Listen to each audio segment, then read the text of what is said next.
আমি বলি কি মা, তুই আবার লেখাপড়াটা শুরু কর। আমার আর ওসব হবে না বাপি, জানোই তো ছোটবেলা থেকে লেখাপড়া তো তেমন মন ছিল না কোনোদিন। আবার এতদিন পর নতুন করে লেখাপড়া শুরু করতে পারবো না বাপি। ও নাচটা নিয়েই থাক না। নাচেই বা আমি কি এমন? কোনোদিন কি তেমন ভালো নাচতাম মা? তুমি তো জানো তোমার আর 5 জন ছাত্রী যেমন, আমিও তাদের মধ্যে একজন। কোনো স্পেশাল কেউ তো নই। আমার মতো ওরকম নাচ অনেকেই নাচে। তাই শুধু শুধু নাচের পিছনে সময় নষ্ট করেও কোনো লাভ নেই। তখনই দেখবে আবার তোমার সঙ্গে আমার তুলনা শুরু হবে, তখন তোমার মুখটা ছোট হবে। কি দরকার, ছাড়ো না। না ভূমি, তা নয়, সময়টা তো কাটাতে হবে। সেটা যদি একটা কনস্ট্রাকটিভ হইতে কাটানো যায়, তার থেকে ভালো তো আর কিছু হতে পারে না।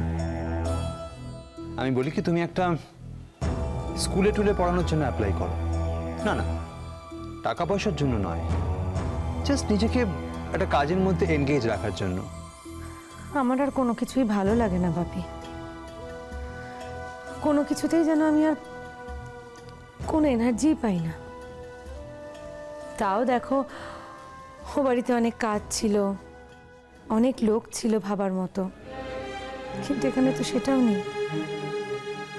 না না না, তাই বলে ওই বাড়িতে যাওয়ার ভূত যেন তোমার মাথায় আর না চাপে। দেখো ভূমি, ও বাড়ির লোকজন তোমাকে চায় না। তুমি ওখানে কেন যাবে না? কখনো যাবে না তুমি।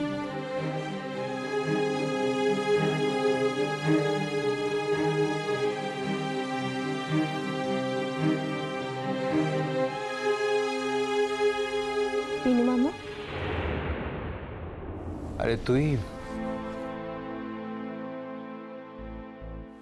আপনারা আসুন আসুন। আপনাদের তো আজ আসার কথা ছিল না, কেন এসেছেন আপনারা? কি দেখতে বলুন তো? আমার থানা ফেরত মেয়েটা কতটা ভেঙে পড়েছে সেটা দেখতে। মাসি মাসি মাসি, দাদু ভাই আর ঠাম্মা কিন্তু প্রথম থেকেই ভূমি দিদির পক্ষে ছিল। ভূমি দিদিকে যখন পুলিশ ধরে নিয়ে যায়, তখন দাদু ভাই আর ঠাম্মা অনেকবার আটকানোর চেষ্টা করেছিল।